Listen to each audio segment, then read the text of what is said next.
মায়াপুরের রথ বিখ্যাত। মায়াপুরে গিয়ে রথ দেখার পর জগন্নাথ দেবকে দর্শন করার পর চলে গিয়েছিলাম মহরমের উৎসব দেখতে। মহরমের মেলাটা কি সুন্দর করে বসেছিল, আর এখানে কত রকমের জিনিস বসেছিল। আর কানের তো মেয়েদের ইমোশন, তাই একটু কানের দোকানের ভিডিওটা টুক করে নিয়ে নিলাম। আর এখানে যখন মেলা বসেছে তখন খাওয়া দাওয়ার আইটেম তো বসবেই। কি সুন্দর করে এগ রোলটা ভাজছিল দেখো। আর এখানে বাজি ফাটানোর মাধ্যমে শুরু হয়েছিল ওদের মেন উৎসবটা, যেটা ওরা মানে সুন্দর করে দেখাচ্ছিল। আর এখানে প্রচুর মানুষের ভিড় জমেছিল, প্রচুর মানুষের ওই উৎসবটা দেখার জন্য বসেছিল।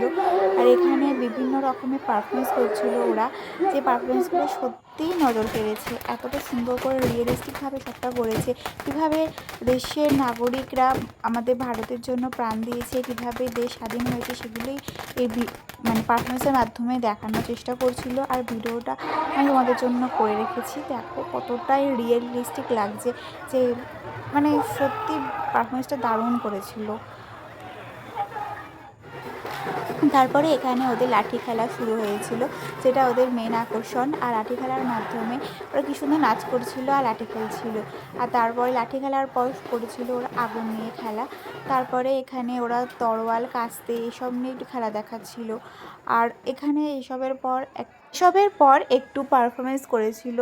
যে এই পারফরমেন্সটা তোমরা কোন মুভির পারফরমেন্স ছিল একটু মনে করে বলো তো, দেখি কে কে বলতে পারে কি কোন মুভির পার্ট ছিল এটা, অবশ্যই কমেন্ট করে জানিও যদি বুঝতে পারো। তো এখানে কিভাবে মানে মানুষটা পাগল হয়ে গেছিলো একটা মেয়ের জন্য, সেটাই তুলে ধরার চেষ্টা করেছে। এটা একটা মুভির পার্ট ছিল।